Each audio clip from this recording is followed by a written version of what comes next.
네, 13명의 사망자를 낸 인천 낚싯배 사고, 선창 1호의 실종자를 찾기 위해 해경의 수색 작업이 밤새 이어졌지만 이렇다 할 성과는 없는 상태인데요. 네, 해난 사고 전문가이신 진교중 전 SSU 해난 구조대장과 함께 관련 소식 살펴보도록 하겠습니다. 어서 오십시오. 어서 오세요.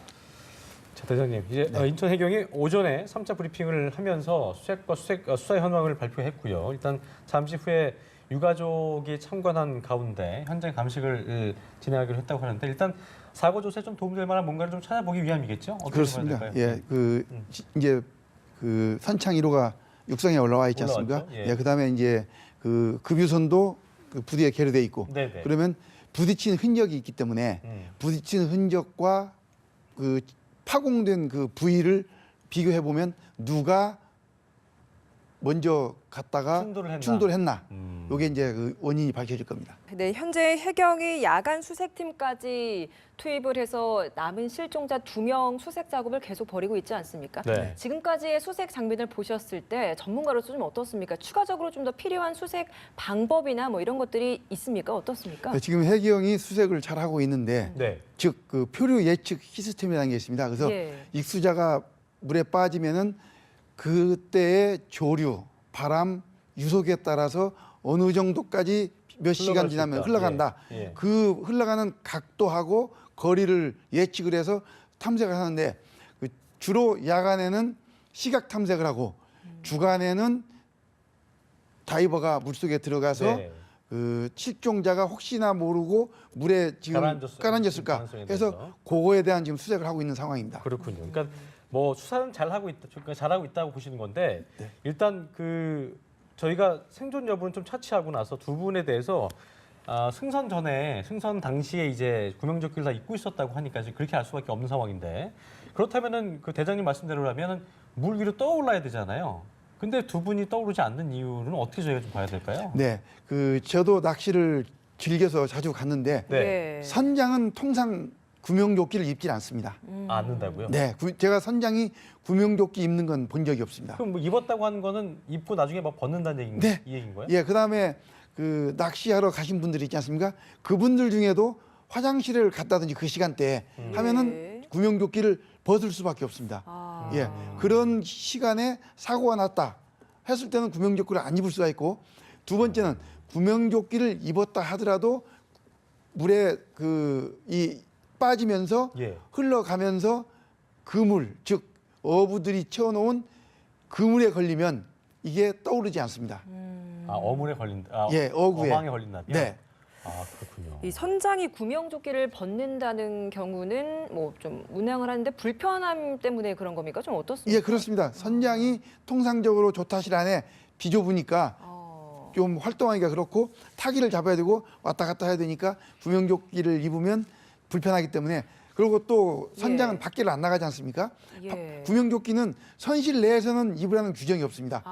밖에 나갈 때, 그러니까 선실 밖으로 나갈 때는 구명조끼를 필히 착용을 해야 되는데 선실 내에 있으면 구명조끼를 꼭 입어라 하는 그런 규정은 없습니다. 네, 저희가 좀 신랄 같은 희망으로 실종자 유가족도 그렇고 저희가 온 국민이 기적 같은 상황을 바라고 있는 상황인데요. 일단 냉정하게 보실 때 두 분에 대한 생존 가능성을 좀 저희가 짚어본다면 어떻게 좀 볼 수 있을까요? 예, 저는 거의 가능성이 없다. 없다. 이유는 해수 온도가 지금 7.5도에서 8.5도입니다. 사고 해역이. 예. 해수 온도가 5도에서 10도씨일 때 보통 사람이 2시간 견딜 수 있고, 보통 사람이. 예, 훈련된 병사가 4시간을 견딜 수가 있는데 지금 벌써 시간이 30시간 정도가 흘렀습니다. 어딘가로 좀 이렇게 뭐 다른 육지로, 다른 섬 같은 데로 표류가 됐다면, 글로 떠내려갔다면 뭐 모르겠지만 그게 아니라면 네, 어떨 그렇습니다. 것이다. 예를 들어서 예. 다른 섬으로 흘러갔다 하더라도 네. 거기서 빨리 발견이 응급조치를 하지 않는 한 체온이 급격히 저하되기 때문에 생존 가능성은 거의 희박하다, 이렇게 보시겠습니다. 네, 근데 이번 사고를 보니까 승객이 총 20명이었습니다. 예. 거기에 뭐 다른 사람까지 합치면은 이제 22명 정도가 됐었는데 해상의 표류에서 발견된 사람보다도 오히려 선 내에서 있었던 사람들 중에서 사망자가 더 많았단 말이에요. 그렇습니다. 이건 저희가 좀 이유를 어떻게 봐야 되는 겁니까? 네, 급유선하고 낚싯배하고 충돌하는 과정에서 예. 충격에 의해서 사람이 거의 기절하다시피 합니다. 정신을 어딘가에 잃은 상태. 부딪혀서 그런다는 네, 거죠? 부딪혀서. 왜냐하면 관성매 법칙에 의해서 예. 달려가는 물체가 딱 큰 배에 부딪히면 딱 멎으면서 배가 뒤집혀 버립니다. 예, 그러니까 통상적으로 적은 배들이 큰 배와 부딪히면은 가다가 180도 전복이 돼 버리는데 이 경우도 33배 자기 몸집 부담도 33배나 되는 배하고 가서 부딪혔지 않습니까? 예. 어느 쪽이 부딪혔는지 모르지만 하여튼 둘이 충돌이 일어났는데 그 예를 들면 육상에서 큰 트레일러 뒷바퀴에 오토바이가 부딪히면 거의 뭐 트레일러 기사는 알 수가 없을 정도로 미미하지만 오토바이는 몇십 메타 밖으로 튀쳐나가지 않습니까? 날아가죠. 예. 똑같습니다. 그래서 이 낚싯배는 FRP로 되어 있고 플라스틱입니다. 가볍습니다. 가다가 부딪혔습니다. 부딪히면서 물이 그러니까 들어오면서 저희가 볼 때 육안으로 볼 때는 배의 움직임이라는 게 막 빠르지가 않잖아요. 그러니까 이제 부딪혀도 그렇게 그 어떤 육상에서의 차량의 충돌처럼 큰 충격이 있을까 싶은 생각이 드는데 엄청난 큰 충격이 있겠군요. 예, 그리고 그렇군요. 또 특히 그 낚싯배 같은 경우는 안전벨트가 없습니다. 배 안에. 아, 예. 그러니까 충격하면은 바로 그 힘이 그러니까 중심을 잃으면서 어딘가에 부딪힐 수도 있겠고. 그렇습니다. 그렇겠군요. 예, 그러면서 네, 물이 지금- 들어오면서 예. 배가 180도 전복이 되니까 예, 지금 저게 파손된 배의 파공 부분인데 저 TV 보시면요. 네. 저 정도로 파손이 됐다라고 한다면 굉장히 순식간에 물이 들어와 버립니다. 빠른 몇 초 속도로 네. 부딪혔고 그만큼 충격도 컸다라고 할 수 있겠네요. 그렇습니다. 예. 네. 그러니까 오히려 그 생존된 분들은 부딪힐 때 갑판 쪽에 있어서 이렇게 튕겨져 나가면서 예, 튕기져 나가신 살아나신 분. 건데 네. 오히려 그런 분들이 덜 위험했던 거네요. 그러면. 그렇습니다. 그러니까 배 안에 있었던 분들 중에서도 이제 그 안 다친 분들은 그 사람들 사이에 있던 분들. 그러니까 아하. 예, 충격을 앞에 분들이 흡수해 줬으니까. 흡수해줬구나. 네. 그렇군요. 네, 현재 저희가 인천해경 전용 부두의 화면을 생중계해서 보여드리고 있습니다. 잠시 그렇습니다. 후에 2시 30분경에 현장 해경과 감식반, 네, 국과수가 합동 감식을 벌일 예정이라고 하는데요. 정확한 조사가 지금 앞으로 이제 필요하겠습니다. 하지만 이제 어둡고 흐린 날씨 속에 뭐 좁은 수로를 통과하려다가 보니까 사고가 이어진 것이다 또는 안전 부주의였다 뭐 다양한 원인들이 나오고 있습니다. 그렇습니다. 아직까지는 추정입니다만 전문가께서 보시기에는 어떤 원인이 가장 유력하다 보십니까? 예. 저는 그 협수로를 지난다고 해서 사고 나는 건 아닙니다. 그 협수로를 하루에도 50척 이상의 배가 서로 교차하면서 들락날락합니다. 예. 이 사고는 유조선이 지나갈 때 낚싯배가 같이 갔지 않습니까? 예. 그렇죠. 서로가 두 쪽 배에서 서로가 위험을 인지하고 교신을 하고 위험 신호를 주면서 상호가 주변을 그 경고를 줬으면 이런 사고는 나지 않았다 이렇게 봅니다. 그게 이제 그 왜 안 했냐는 거에 대해서 저희가 그 연안이었고 항상 다니던 길이었기 때문에 뭐 그냥 방심했다 이 정도로 저희가 봐야 될까요? 그렇다면? 예, 뭐 저 타성에 붙어가지고 어. 그 내가 다니던 길이니까 이건 내가 몇십 년 다니던 길이니까 안다. 그러지만 그런 게 굉장히 위험한 게 뭐냐면 그 모든 것은 감이라는 것은 기분에 따라 다르지 않습니까? 뭐 그렇죠, 예. 예. 그러니까 레이더를 보면서 거리를 재고 또 내가 빗겨 가야 되겠다. 또 저 배가 의뢰이 피해 주겠거니 했지만 아니 오늘 보니까 명진호 선장이 네. 해경 조사에서 낚싯배가 알아서 피해갈 줄 알았다라고 진술을 했다고 하더라고요. 예. 이 부분은 좀 어떻게 보세요? 예. 근데 낚싯배는 그걸 인지를 못한 겁니다. 제가 봤을 때. 낚싯배 선장이 명진호를 인지했으면 당연히 피했겠죠.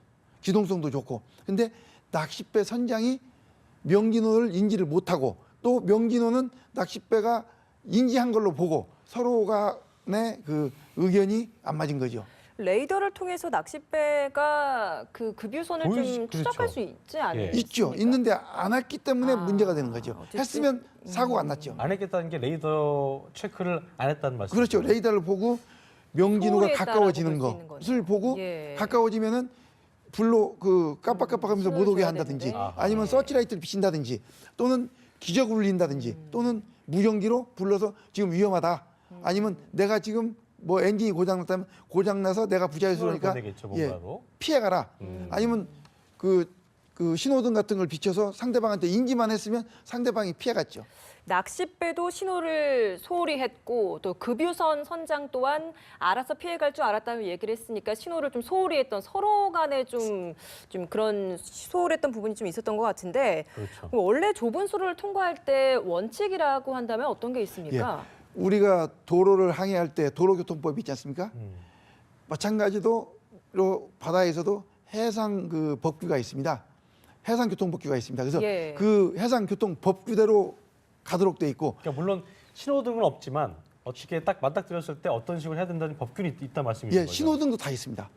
이게 왼쪽에는 저 홍등, 오른쪽에는 녹등. 예. 홍등을 본 배는 무조건 피해야 됩니다. 아. 예, 그러한 아주 세밀한 법규가 있고, 그다음 그래요. 만일에 추월할 때는 신호를 기적을 울려서 추월하게 돼 있고, 그다음에 기적을 울려서 상대방이 인지하면 인지했다는 또 신호를 보내게 돼 있고, 그다음 상호간에 무전을 하면서 내가 너희 배 오른쪽으로 통과하겠다, 왼쪽으로 통과하겠다.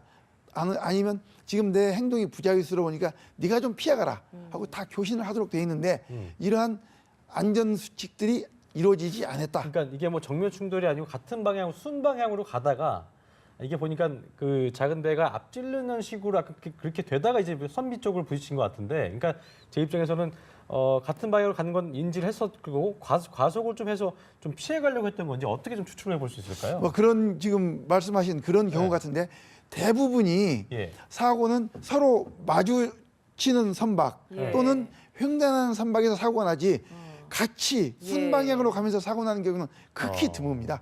이게 이런 경우는 추월할 때 추월 신호를 안 보낸다든지 아하.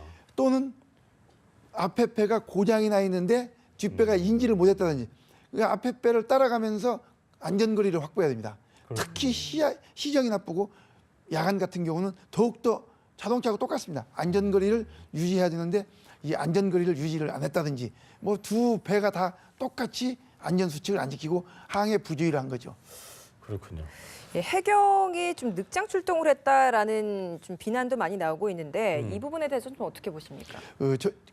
통상 이제 골든 타임 하면 30분이지 그렇죠. 않습니까? 예. 저는 30분 내에 들어온 게 중요한 게 아니고 예. 일단 출항해서 사고 지점까지 거리가 얼마냐.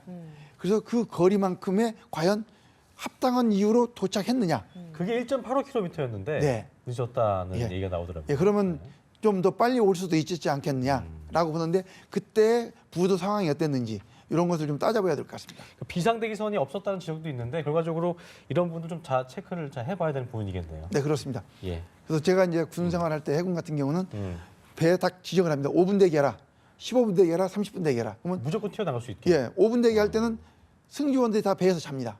예. 15분 대기하면은 이제 막사에서 자고, 예. 30분 대기하면 퇴근도 하고.